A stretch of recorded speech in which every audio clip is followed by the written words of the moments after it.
8 तास शेतकऱ्यांना वीज द्यायची, ग्रामीण भागात आणि पूर्ण महाराष्ट्राला वीज द्यायचा निर्णय झालेला आणि मग तो बदलून एक पत्रक काढलं काही दिवसापूर्वी आणि 8 ते 6 तास, तेव्हा पण शेतकऱ्यांनी बिचारे सहन केलं. ते 6 तासाचं 4 केलं तेव्हा पण आमच्या शेतकऱ्यांनी सहन केलं. किती सहनशीलतेचा अंत बघणार आहात.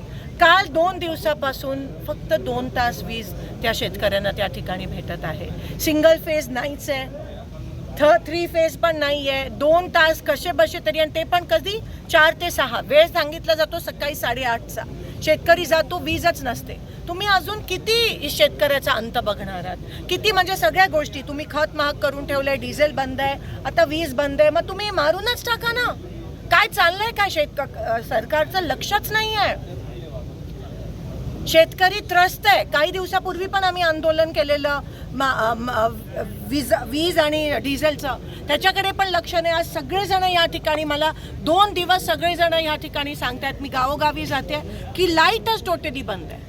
पिकं जळले तर शेतकऱ्याचं अस्तित्वच राहणार नाही त्या ठिकाणी, आणि येऊन जाऊन शेतकऱ्यांवरच सगळं ढकलतात. असं नाही आहे की सोलापुरात ही परिस्थिती पहिल्यांदा उद्भवली आहे, आधी पण उद्भवलेली. मग सरकारने याचं नियोजन का नाही केलं. झोपलेलं का सरकार. नियोजन का नाही करायचं. दरवर्षी तेच. पेरणी टायमाला डिझेल पण मिळणार नाही, पेरणी टायमाला डिझेल नाही मिळणार, मशागत कसं करणार. आता पेरणी करायचं हे काय चालवलंय काय, कोणासाठी हे सरकार चालू आहे. आणि एवढा वाईट परिस्थिती आहे आज ग्रामीण भागात वीज नसल्यामुळे, पण सरकार अतिशय निगरगट आहे. काही करत आहे, फक्त आहे ना निवडणूक निवडणूक निवडणूक, ह्याच्या पलीकडे ह्यांना दुसरं काही सुचतच नाहीये सत्ताशिवाय. एवढे अहंकारी आणि निगरगट झाले.